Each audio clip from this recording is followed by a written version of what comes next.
Salut à tous et bienvenue sur cette deuxième vidéo qui va être une réaction suite à la vidéo que j'ai fait qui s'appelait Désillusion. Alors déjà, merci beaucoup à vous tous pour vos commentaires parce que le but de ma vidéo, c'était pas de faire de la polémique, pas du tout, parce que vous y avez été trop à me dire ça, le but c'est pas du tout ça, c'était de donner mon avis et d'essayer de comprendre aussi, parce que c'est vrai que c'est une version que je ne comprenais pas. Et je me disais, mais pourquoi partir sur quelque chose qui est similaire à AOS alors que AOS existe en fait? Pourquoi repartir sur quelque chose qui a été tué il y a 6 ans? Pourquoi faire machine arrière? C'était étonnant. Et en fait, le problème, c'était que moi, j'étais basé sur une vision qui était en termes de logique marketing globale, stratégie de l'entreprise, et je pense qu'en fait, là, j'étais complètement à côté de la plaque, première erreur, et je me disais, ça me paraît pas logique. On détruit un jeu pour le relancer sous une autre forme, pourquoi au final le ressortir 6 ans après? Bon, au final, je pense que ça, c'est une vision qui est complètement personnelle et qui n'est pas du tout la vision de Games Workshop. Ça, c'était ma première erreur. Deuxième erreur, et ça, c'est grâce à vous. Donc, vraiment, merci beaucoup à vous, parce que cette vidéo, comme je vous l'ai dit, c'était une vidéo dans laquelle je me posais des questions et j'avais envie d'avoir un échange avec vous. Et merci pour tous vos commentaires, parce que je ne vais pas dire que c'est la vidéo où il y a eu le plus de commentaires, mais franchement, je pense qu'on n'est pas très loin de ça. C'est une vidéo où j'ai eu le plus de commentaires et ça m'a permis vraiment d'évoluer et de comprendre le sens de The Old World. Parce que franchement, je ne comprenais pas la logique. C'est pour ça que moi, je cherchais autre chose. Et c'est pour ça que j'allais vers War Master, parce que je me dis, ça peut pas être la même chose, ça n'a pas de sens. Bon, ok, maintenant, en fait, j'ai compris. Et ce que j'ai compris, en fait, c'est grâce à vous, hein, c'est en lisant justement tous vos commentaires. Donc encore, merci beaucoup d'avoir participé et de m'avoir fait comprendre, en fait, typiquement, quel est le but de The Old World. Alors, du coup, je me suis dit que ce serait pas mal de faire la vidéo Round 2, voilà, qui serait la vidéo réponse un petit peu, parce que vous avez été beaucoup. Alors, j'essaie de répondre à tout le monde, j'essaie toujours de le faire. Là, ça devient assez compliqué, parce que même l'interface YouTube ne me permet pas de forcément voir tous les messages. Donc, ne m'envoyez pas, et au final, cette vidéo, c'est une sorte de réponse globale. Donc, la deuxième chose que j'ai complètement sous-estimé, c'est le nombre de joueurs de Battle, je veux dire Battle dans sa version globale, qui sont prêts à se relancer en fait dans le jeu. Et en fait, j'avoue que là, je suis victime de le travail marketing que fait Games Workshop. Pourquoi? Parce que moi, je regarde tous les jours Warhammer Community, je travaille tous les jours avec des figurines Games Workshop autour de moi, et en fait, qu'est-ce que j'entends parler de Battle? Plus rien en fait. Hormis des gens qui font ah oui, c'est encore là Battle de temps en temps, mais c'est tout. Sinon tous les jours, je soupe du AOS, AOS, AOS, AOS. Et en fait, c'est là où Games Workshop est fort, c'est que ce matraquage, et ben moi, ça m'a occulté complètement et je me suis dit, c'est vrai que, enfin, j'appelle ça 9e âge, mais la V8 de Battle, enfin ex-Battle, on va dire Battle encore une fois, n'existe plus en fait. Et donc, de fait, par extension, je me disais, il n'y a plus de joueurs de Battle. Et en fait, c'est faux, plus ou moins, parce que vous êtes là, tapis dans l'ombre, tel le lion à attendre le retour. Et en fait, c'est ça que j'ai complètement sous-estimé, c'était le nombre de personnes qui étaient prêtes à repartir. Parce que effectivement, il y en a, ils remettront jamais les pieds, ils pardonneront jamais à Games Workshop d'avoir coulé le jeu. Et c'est vrai qu'on peut les comprendre, parce que vous mettez de l'argent, vous investissez, vous mettez du temps, de la passion dans quelque chose, et puis on vous dit, ah ça s'arrête mon gars, c'est comme ça, voilà, trouve ta voie, ou sinon viens sur AOS, c'est complètement autre chose, ça ressemble à du 40 000 en plus, donc effectivement, si vous êtes un joueur Battle, 40 000 ça vous intéressait pas forcément, et si vous aviez choisi Battle, c'était justement parce que c'était un peu éloigné de 40 000, donc repartir sur quelque chose qui s'apparente à du 40 000, je comprends que c'était pas du tout une bonne voie. Certains l'ont fait, d'autres l'ont pas fait, d'autres sont passés en mode veille. Voilà, et c'est cette partie-là en fait de la communauté que j'ai complètement sous-estimée. Et quand je vois tous les commentaires et tous les gens qui like en plus les autres commentaires, c'est là où je me dis oui, cette communauté silencieuse en fait elle est immense. Et c'est un peu le problème aussi des réseaux sociaux, c'est que les gens qui vont s'exprimer, ça va pas représenter, c'est la partie toujours pareil, c'est la partie que vous voyez, la partie immergée de l'iceberg, émergée de l'iceberg, émergée de l'iceberg. Et en fait il y a la partie immergée en dessous qui est silencieuse en fait, et la majorité est silencieuse. Et là c'était le cas. Et quand on leur annonce que Battle va ressortir, eh bien eux ils sont contents. Et en fait, toute cette partie-là, même s'il y a un petit peu de regret du fait que le jeu ait été mis en abandon, au final, c'est pas plus mal parce que ça permet de faire une pause aussi. Je suis en train de me dire, je pense à ça, j'ai pensé à plein de choses, hein, du coup ça m'a fait vraiment beaucoup cogiter. Je me suis dit en fait, peut-être que c'est une bonne chose que justement Battle ait été coupé sec pour recommencer plus tard. Pourquoi? Parce que si on avait fait une transition douce, au final les transitions douces, ça exalte pas en fait. Vous voyez, il n'y a pas ce sentiment d'exaltation. Alors que quand on fait c'est fini, là tu fais waouh, et il se passe rien après, t'es parti sur autre chose et tu fais waouh, c'est triste. Et si un jour on te fait ça va renaître, là la flamme renaît. tel le phénix, hein, comme disait Denis. Et au final, je pense que ça va être bénéfique pour le jeu. Et au final, en fait, voilà, la conclusion, elle est plus ou moins là. C'est pourquoi Games Workshop leur sort. C'est juste parce qu'il y a de l'argent à faire, tout simplement. C'est parce qu'il y a des gens qui sont prêts à acheter du 28 mm Medfan classique, typique, on va dire. Moi, j'appelle ça un peu le côté Tolkien des choses. Donc, c'est-à-dire du nain, de l'orque, pas des nains volants dans des bateaux, pas de la art fantasy, en fait, un peu à la World of Warcraft. Mais voilà, et du coup, cette clientèle-là, bah, elle n'était pas satisfaite par Games Workshop parce qu'il n'y avait rien, hormis le Seigneur des Anneaux, un petit peu chez Forge World. Et là, Games fait hey, grand seigneur, regarde, je vais te fournir ça. Et les gens, ils sont OK en fait. C'est-à-dire que vous êtes des tas à dire, c'est pas un souci. Bon, le jeu a été mis en attente, c'est un peu triste, mais ça n'a pas empêché de continuer. Et c'est vrai qu'en fait, cette démarche positive, eh ben, c'est super. Donc voilà, donc au final, bon, c'est une très bonne chose. Alors moi, c'est vrai que personnellement, étant donné que, comme je vous l'ai dit, un battle, c'est pas ma tasse de thé, que battle ressorte, au final, bon oui, moi, ça m'intéresse pas tant que ça. Alors que moi, j'avais vraiment espéré autre chose. Et peut-être aussi que je me suis trop focalisé sur mes attentes. Hein. Des fois, c'est ça aussi le problème. Hein. On reste humain, en fait. Hein. Et je me disais, ouais, War Master, moi, c'est ce qui me ferait aller justement vers le monde de battle. Et j'avais envie d'un War Master. Et puis en plus, c'est un emplacement qui est assez vide dans le paysage ludique. Il n'y a pas de jeu type War Master, alors que, enfin, où il n'y a plus. Bon, après War Master, c'est vrai qu'à l'époque, ça n'avait pas forcément super marché, mais je sais pas, moi je serais client de cette version-là. Donc la dernière chose qui est sortie, c'était la bataille des 5 armées du Seigneur des Anneaux. Je pense que ça n'a pas non plus bougé les foules, mais on sait jamais. Voilà, s'ils veulent retenter, en tout cas, moi je pense que je serai client et j'irai regarder ce côté-là. Alors comme je vous le disais, j'ai vraiment eu beaucoup de commentaires et je tiens à vous féliciter parce que vous avez été particulièrement sages. En fait, c'est vrai que je trouvais que tout le monde était plutôt cordial et même les gens qui n'étaient pas d'accord, c'était bon, je suis pas d'accord, je trouve que bon, t'exagères un peu, mais c'était pas de l'agressivité. Donc franchement, c'est assez incroyable qu'on obtienne encore ça à notre époque sur Internet. Donc les gars, merci beaucoup, ça fait plaisir. Et donc dans les choses sur lesquelles je voulais revenir avec vous, c'était le côté chez Forge World ou pas chez Forge World. Honnêtement, ma vision à moi, c'est pas chez Forge World parce que je trouve qu'ils en parlent beaucoup sur le site de Games. Et comme il y a quand même un froid entre Forge World et Games, je trouve ça étonnant que ce soit toujours par le biais de Games Workshop. Et je trouve qu'ils en mettent vraiment une bonne couche pour que ce soit au final juste chez Forge World. Voilà. Après, ça ne veut pas dire qu'il n'y aura aucune pièce de chez Forge World, parce qu'une des théories possibles, et là on va parler des figurines, c'est est-ce que les figurines seront compatibles. Donc déjà, si on pense démons, forcément ce sera compatible, parce que les démons ont toujours le même look, donc on peut imaginer que les boîtes de démons vont être fournies avec des socles carrés et des socles ronds, pourquoi pas. C'est vrai qu'après, les Caradhras Overlord n'ont jamais leur place dans Battle, on est bien d'accord, donc ça ce ne sera pas le cas. Maintenant, est-ce qu'il y a des unités qui sont dans Battle et qui auraient leur place dans AOS ? C'est possible aussi, donc je ne sais pas.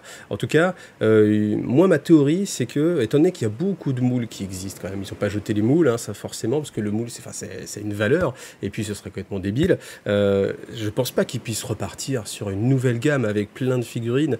Donc, je pense que le plus logique, mais bon, on parle de Games Workshop encore, hein, vous savez. Hein. Donc, le plus logique pour moi, ce serait de réutiliser en fait les anciennes figurines. Le problème, c'est que c'est des vieilles figurines. Donc, est-ce que ça ferait rêver des figurines qui viennent des années 2000 ? Certaines figurines, pas toutes bien sûr, mais il y a des figurines qui viennent d'il y a longtemps. Est-ce que ça ferait rêver maintenant de les ressortir ? Je ne sais pas, mais en tout cas, elles existent. Donc peut-être piocher dans un premier temps sur les figurines qui existent, avec quelques pièces emblématiques qui seraient refaites un peu pour chaque armée. Donc moi, je voyais bien ça sous la forme en fait d'une sorte de boîte d'armée, tout simplement. Une boîte d'armée qui coûterait, alors je n'ai aucune idée, mais on va dire dans les 200 € peut-être, quelque chose comme ça.